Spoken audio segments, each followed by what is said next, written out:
आज हम करने वाले हैं 65 क्वेश्चन फॉर ऑन गॉच कंपनी। ध्यान देना, ये सब चीजें सिखाते सिखाते मैं ये भी बताने वाला हूँ कि फ्यूचर्स और ऑप्शंस को फॉरेन एक्सचेंज के टाइम पे इतना प्रिसाइसली कैसे करते हैं और टिप्स एंड ट्रिक्स क्या है करने के। देखो, सबसे पहले तो पूछा गया recommend on financial grounds a hedging strategy for euro 18,250 payment using the market debt available on 1st of March and assuming the options are exercised. Assume the basis diminishes to zero on a contract maturity at a constant rate based on the monthly intervals. तो basically average लेना पड़ेगा यहाँ तक पहुंचने के लिए। किसी भी स्पॉट रेट के डिफरेंस तक पहुंचने के लिए हमें एवरेज लेना पड़ेगा। ठीक है, ध्यान देना। Exhibit 1, Frogage Company is hedging a payment. Frogage Company is an American company with a centralized treasury function based in the US. Okay, एक मिनट ना। हम्म कहाँ गया? ये ए पार्ट है, ठीक है।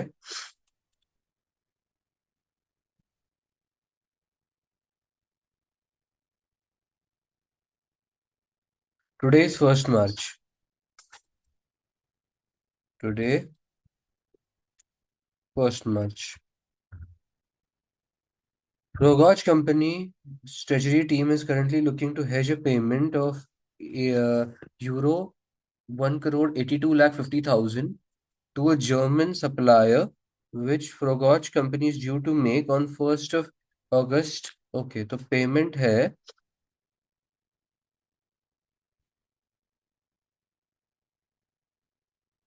18,250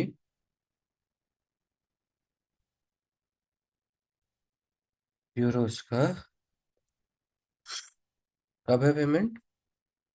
1st of August।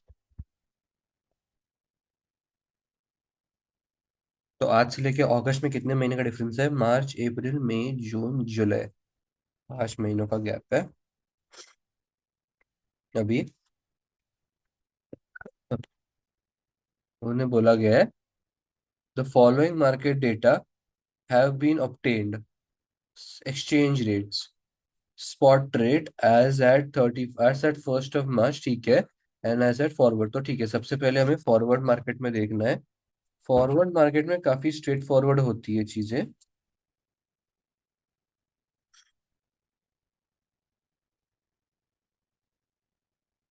Forward market सबसे पहले तो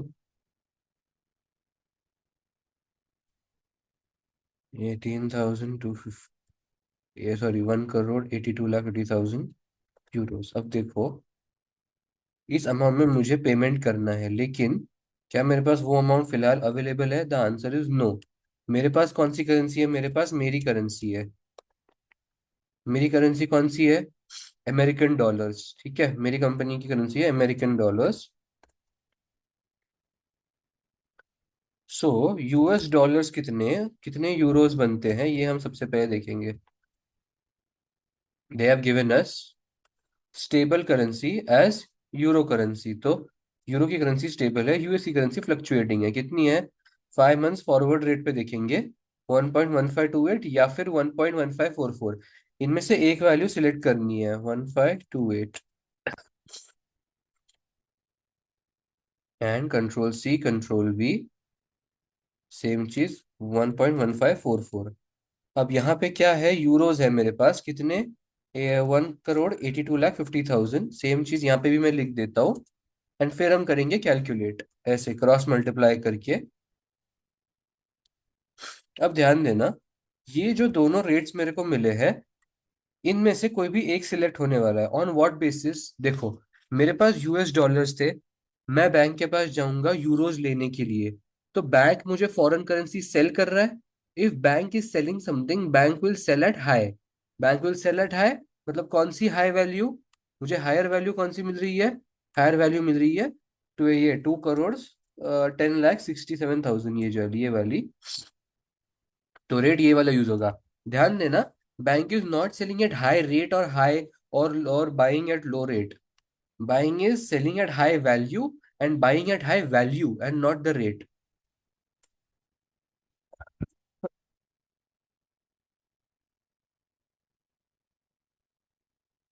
बस, तो ये मेरा कंप्लीट हो गया। ठीक है ना। अभी सेकंड पे आते हैं, फ्यूचर्स पे। अब यहाँ से थोड़ी थोड़ी दिक्कत होना शुरू हो जाती है। दिक्कत क्यों थी मैं सबसे पहले बता देता हूँ। फ्यूचर्स में आने से पहले हमको ये देखना पड़ता है कि हमारे हम लोग बाय करेंगे कि सेल करेंगे। मैं बोलता हूँ कि वो डिसीजन हम जरा बाद में लेते हैं। सबसे पहले हम नंबर ऑफ कॉन्ट्रैक्ट्स निकाल लेते हैं। नंबर ऑफ कॉन्ट्रैक्ट्स कैसे निकलते हैं? Number of contracts is equal to amount of payment slash receipt divided by. अच्छा हाँ, ऐसे नहीं लिख सकता ना मैं।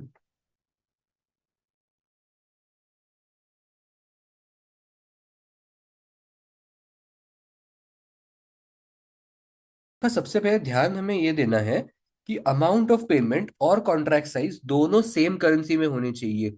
अगर वो दोनों दो अलग अलग करेंसी में होंगे तो हमें एक को, यानी कि अमाउंट ऑफ पेमेंट को कन्वर्ट करना पड़ेगा। We never convert the contract size, by the way. यहाँ पे ध्यान देना। Rather contract size is in euros and payment has to be done in euros. चलो नाइस। तो मतलब यूरो यूरो को डिवाइड करना है।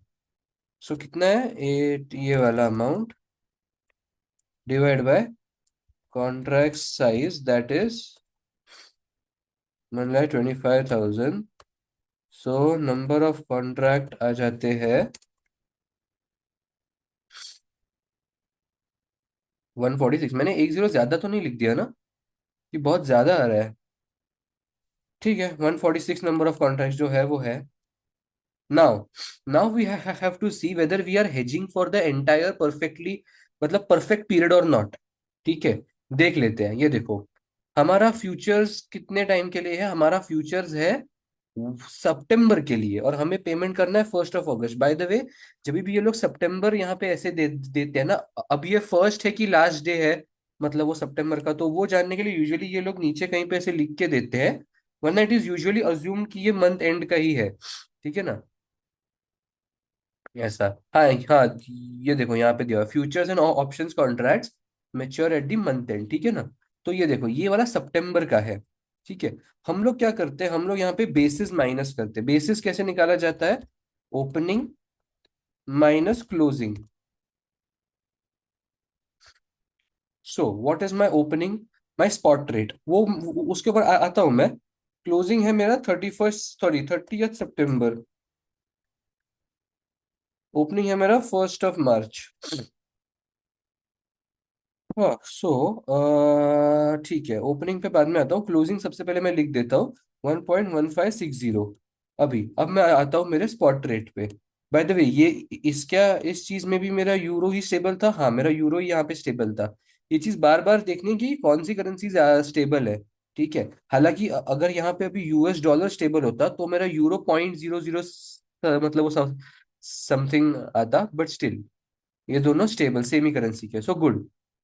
अब मैं करूंगा control C, control V, second spot rate,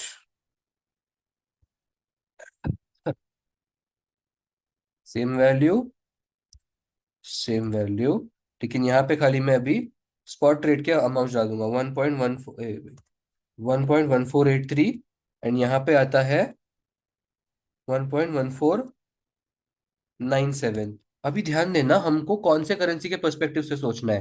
देखो, पहले केस में काफी सिंपल था क्योंकि खाली खाली फॉरवर्ड मार्केट था। It is very simple. लेकिन जैसे ही फ्यूचर्स आ जाता है ना, ध्यान देना, हमें ये देखना है कि हमारी कॉन्ट्रैक्ट साइज कौन सी है। कॉन्ट्रैक्ट साइज जो है वो है यूरोज में। तो अभी हमें यूरो के पर्सपेक्टिव से सोचना है। ठीक है ना। अब मैं बैंक के पास जाऊंगा मेरे यूएस डॉलर्स लेके यूरो बाय करने के लिए। तो मैं यूरोज बाय कर रहा हूँ। So if I am buying euros, that means bank is selling, so sorry, so that means stock exchange. Futures और ऑप्शंस में बैंक नहीं होता, स्टॉक एक्सचेंज होता है। So that means stock exchange is selling me euros. If it is selling me euros, it will sell at high. Sell at high मतलब कौन सी value आएगी? ये वाली 1.1497। ठीक है ना। इन दोनों का डिफरेंस ले लेंगे, कितना आता है डिफरेंस? ठीक है, अभी वो जितने का भी आया। अभी ध्यान देना, 1 मार्च, तो मार्च अप्रैल मई जून जुलाई अगस्त सितंबर। 7 मंथ्स, ठीक है ना। अब मुझे आना है कौन सी डेट पे, मुझे आना है 1 अगस्त पे। तो मैं क्या करूंगा, 2 महीने इसमें से माइनस करूंगा। ठीक है, so this into this divide by this, आ गया 118। अभी माइनस करना है कि ऐड करना है, पहले वो डिसीजन ले लेते हैं। देखो, 1.1497 से 1.1456 हो गया है। और इन्होंने हमको यहाँ पे बोला था कि वो मंथली टाइम इंटरवल्स में है, किधर तो ये देखो, contract maturity at a constant rate based on monthly intervals. So इसका मतलब है कि ये एवरेज हुआ है, और एवरेज ऐड हुआ है कि माइनस हुआ है। तो देखो, सितंबर में वैल्यू बढ़ गया है, तो ऑब्वियसली 1 अगस्त में वैल्यू कम होगा। यानी कि अगर 1 मार्च पे 1.14 है, और 30 सितंबर पे 1.156 है, तो ऑब्वियसली इसके बीच में धीरे धीरे धीरे करके वैल्यू बढ़ा है। अगर धीरे धीरे करके वैल्यू बढ़ रहा है, तो यानी कि September is the highest amount and August will be the lower amount. So मैं क्या करूंगा, इस वैल्यू में ये वाला वैल्यू माइनस करूंगा। ठीक है, so then I get this, this is my exercise price actually. Exercise price बोलूँ या इसको अगस्त प्राइस बोल देता हूँ, ठीक है ना। ये हो गया। अभी हमको ये देखना है कि क्या ये मेरा प्राइस जो ये अभी ये देखना है, ये मेरा डॉलर्स में है, ठीक है ना। अभी हमको ये देखना है कि क्या मेरे ये dollars are sufficient enough to pay off the one 1 crore 82 lakh 50,000 euros और नॉट। तो वो मैं कैसे देखूंगा, ध्यान देना। एक्सरसाइज प्राइस विच इज ये, number of contracts which is 146, then आता है कॉन्ट्रैक्ट साइज विच इज 1,25,000। मैं इन सबको मल्टीप्लाई करूंगा। Okay, I have got wait, I have got 2 crore 10 lakh 64,000 right now. एक सेकेंड रुक जाओ। देखो, ये वैल्यू हमारी डॉलर्स में है, तो ये हमको डायरेक्टली डॉलर्स में मिल गया। ओ राइट, सी इस केस में हमने एक्चुअली कन्वर्जन किया नहीं है, राइट। सो बिकॉज हमने इस केस में कोई कन्वर्जन किया नहीं है, हमारा ये हेजिंग में ओवर या अंडर हेजिंग आएगा ही नहीं। Because in this case we as we did not convert this, as we did not had the need to convert this payment, as both of them were in euros only, हम euros को directly dollars में लेके आ गए। And because हम euros को dollars में लेके आ गए, हमको डायरेक्टली वैल्यू डॉलर्स में आ गई है कि हमें कितने डॉलर का पेमेंट आया हुआ रहेगा। सो बेसिकली मैं क्या बोलना चाहता हूँ कि जब ये वाला पेमेंट और ये वाला कॉन्ट्रैक्ट साइज सेम करेंसी में रहता है, the calculation is much simpler to do. ठीक है ना। तो ये हो गया मेरा फ्यूचर्स प्राइस, या एक्चुअली इसको ऐसे होना, फ्यूचर्स, फ्यूचर से मेरे को इतना वैल्यू मिल रहा है। तो देखो कौन सा वाला जीत रहा है, 20 इधर आया है 2 करोड़ 10 लाख 67,000, यहाँ पे है 2 crore 10 lakh 64,000। So currently futures is winning, because हमें पेमेंट करना है, so we will look for the lower value. एक बार आंसर चेक कर लेते हैं, then we can move ahead आराम से।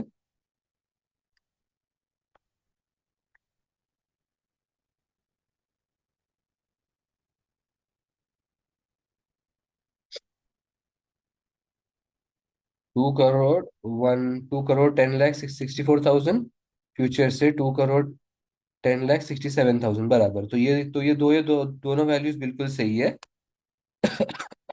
Now we come down to options. अभी ऑप्शंस कैसे करते हैं। Options are done in the same line as of this entire thing, Ctrl+C Ctrl+V। ठीक है ना, ये पूरा वैसे का वैसे ही करना है। खाली हमको यहाँ पे बाय या सेल का डिसीजन स्टार्टिंग में ही ले लेना पड़ता है। क्यों? क्योंकि हम कॉल करते हैं या पुट करते हैं। यहाँ पे बाय सेल नहीं होता, सॉरी, यहाँ पे कॉल या पुट रहता है। फ्यूचर्स में बाय ही था, यहाँ पे कॉल या पुट। अब हम कॉल्स करेंगे, मतलब हम कॉल्स बाय करेंगे या हम पुट्स बाय करेंगे। सो अभी देखो उसका डिसीजन भी मैं बताता हूँ कैसे लेते हैं। फर्स्ट ऑफ ऑल ये देखना है हमको कि exercise price, see now we come down to again the contract size, exercise price and the contract size, इन दोनों का ही पूरा गेम है। Exercise price quoted US dollars पर यूरो वन, तो देखो वापस एक बार यूरो स्टेबल है, विच इज गुड। ये पूरा प्रीमियम है by the way, premium in US cents है वो बाय द वे। तो this all of this is in cents, ठीक है। एंड नॉट जस्ट दैट, ये सब तो सेंट्स में है ही। अ, ये सब तो सेंट्स में है ही, तो हमको इनको डॉलर्स पे कन्वर्ट करके लेके आना पड़ता है। अभी ध्यान देना, कॉल या पुट का पेज पेज पे जाने से पहले ना मैं एक सिंपल डिडक्शन वाली चीज बता देता हूँ। अगर किसी इंसान को कॉल या पुट में से सिलेक्शन करने में दिक्कत आ रही होगी वैल्यूज में, तो एक सिंपल मैं सिलेक्शन बता देता हूँ। हमको कॉल करना है, ठीक है, कौन से डेट के लिए कॉल करना है, 1 अगस्त पे हमको पेमेंट करना है, बराबर है। अगर हमको 1 अगस्त में पेमेंट करना है, तो क्या हमें मार्च के कॉल्स चलेंगे? The answer is no. June के नहीं। तो ये दोनों भी वैसे ही एलिमिनेट हो जाते हैं। तो अब बचे कौन से? सितंबर दोनों। तो अब बचे खाली ये दोनों सितंबर्स। अभी इन दोनों में मेरे को सिलेक्शन करना है। मेरा इन दोनों में कंफ्यूजन हो सकता है, लेकिन अब उसमें भी कैसे सिलेक्ट करना है मैं बताता हूँ। देखो, contract size is again in euros, because contract size is again in euros, हम लोग अगेन यूरो के पर्सपेक्टिव से सोचेंगे। मैं बैंक के पास जाऊंगा, बैंक को मेरे डॉलर्स दूंगा और उनसे मुझे यूरो बाय करने पड़ेंगे, राइट। बैंक, सॉरी, बैंक तो होता ही नहीं है ऑप्शंस में, आई एम सो सॉरी। मैं शेयर मार्केट के पास जाऊंगा, मैं शेयर मार्केट में जाके मेरे डॉलर्स दूंगा और उनसे यूरोज के ऑप्शंस लूंगा। एंड मैं शेयर मार्केट से बाय कर रहा हूँ। बाय कर रहा हूँ मतलब कॉल ऑप्शंस, इसके लिए यहाँ पे आएगा कॉल ऑप्शंस। अभी let's suppose in in Euros के जगह पे यहीं पे डॉलर्स होता। फ्यूचर्स और ऑप्शंस दोनों के केस में अगर यहाँ पे डॉलर्स होता, तो मैं क्या तो उस टाइम पे मैं कैसे सोचता? उस टाइम पे मैं ऐसे सोचता कि डॉलर्स मेरी डोमेस्टिक करेंसी है, मैं बैंक के पास डॉलर्स लेके जा रहा हूं, तो मैं बैंक को डॉलर सेल कर रहा हूं, इसीलिए पुट ऑप्शंस। ऐसा तो बेसिकली कॉन्ट्रैक्ट साइज जिस करेंसी में रहता है, उस करेंसी के पर्सपेक्टिव से सोचना रहता है। अब ऐसा ही क्यों रहता है, मैं आपको वो मतलब वो भी बताता हूँ। ऐसा इसके लिए रहता है क्योंकि हमारा स्टॉक मार्केट हमको यूरोज में ही कॉन्ट्रैक्ट साइज दे रहा है बाय करने का ऑप्शन, या फिर हमको डॉलर्स में देगा, या हमको किसी और करेंसी में देगा। तो basically which contract size they are offering to us, ठीक है, in which currency they are offering that contract size, that depends our decision on whether we are buying it और सेलिंग इट। ऐसा, ठीक है ना। तो मैं पहले ऐसे सोचा करता था कि दो दो स्टॉक मार्केट्स है, एक वो यूरोप में है और दूसरा अमेरिका में है, और मैं दोनों के साथ इंडिविजुअली मतलब जैसा मेरे को चाहिए या फिर जैसा मेरे को करेंसी दिया गया मेरे को वैसा सोचना है। बट ऐसा नहीं है, स्टॉक मार्केट एक ही है, बस वो कॉन्ट्रैक्ट साइज अलग अलग करेंसीज में ऑफर करता है। ऐसा है, ठीक है। Think I explained enough. Call options, basically our answer is call options because I am buying the euros. Contracts same है, ठीक है। क्या सेम है सच में? एक मिनट, हाँ बराबर सेम ही है, बिकॉज कॉन्ट्रैक्ट साइज ही सेम है, इसके वजह से, ठीक है। Now I am going for call option, तो September call option is my answer. 0.69 का प्रीमियम, दिस इज प्रीमियम, ध्यान देना ये प्रीमियम होता है। अभी ये मेरे को आ गए नंबर ऑफ कॉन्ट्रैक्ट तो चलो मेरा हो गया। Now now I have to go for premium. Premium में कैसे कैलकुलेट करता हूँ, ध्यान देना। प्रीमियम वैल्यू अभी कितना है, I am going for call option of September, so 0.69। ये सेंट्स में है तो मेरे को डॉलर्स में कन्वर्ट करना पड़ेगा, तो आता है 0.069। Again same shit, number of contracts into future, ये वाला नंबर ऑफ कॉन्ट्रैक्ट्स,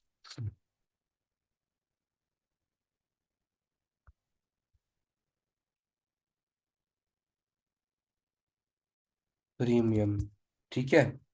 प्रीमियम मैंने लिख दिया, ये आ गया। Now we come down to options का एक्सरसाइज। अभी एक्सरसाइज प्राइस क्या है? Exercising the options, exercising the options, control C, control V, exercise price, मैं लिखता हूँ लेकिन उसके पहले 146 एंड ये अभी एक्सरसाइज प्राइस कितना दिया है मुझे, 1.141540। अगर यहाँ पे उन्होंने अगर एक्सरसाइज प्राइस दिए होते, if they would have given us two exercise prices, उस टाइम पे हम क्या करते, in case of two exercise prices we would have we would have selected the one that is giving the stock exchange higher returns। ठीक है, ऐसा।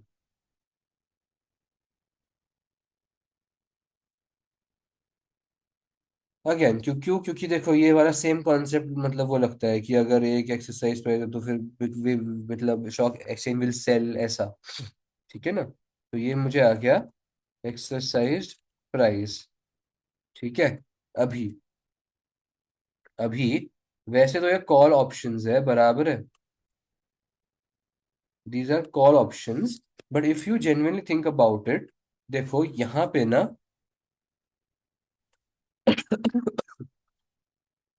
What I feel is, हाँ, premium के अभी कैसे कैलकुलेट करते हैं ना, उसका मैं बताया, सबसे पहले बता देता हूँ। समरी, समरी, हम लोग ऑप्शंस में हमेशा एक समरी बनाते हैं, पर्टिकुलर्स। एक्चुअली वो फ्यूचर्स में भी बनाते हैं, लेकिन उस केस में डायरेक्टली आंसर आ गया था तो इसलिए जरूरी था नहीं।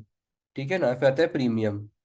नाउ समरी क्या बनती है, एक्सेस प्राइस ये रही और प्रीमियम ये रहा। अब हमें डिसीजन लेना है कि ये प्रीमियम हमें माइनस करना है या ऐड करना है। देखो प्रीमियम वैसे तो हमेशा एक्सपेंस ही रहता है, तो इसलिए हमेशा माइनस ही होता है। लेकिन लेकिन ध्यान देना, अगर वो हमें पेमेंट करना है, if we have to make a payment to the supplier, like we have to do in this case, what we do is, हम लोग ये वैल्यू तो स्टॉक एक्सचेंज को दे ही रहे हैं, डॉलर्स, प्लस हम लोग प्रीमियम भी पे कर रहे हैं, ऐसा। इसलिए पेमेंट के टाइम पे वी ऐड द, सॉरी हाँ, पेमेंट के टाइम पे we add the premium and receipt के टाइम पे वी माइनस द प्रीमियम। इसको याद रखना। Now I hope the answer is right. इनको आया है 22 crores 11 lakh 86,000 हाँ बराबर, परफेक्ट। तो अभी we have to take the best decision for us. अभी what I would suggest is, इसको अलग कलर कर देना एग्जाम में, कि ये दो येलो सही नहीं रहेंगे ना।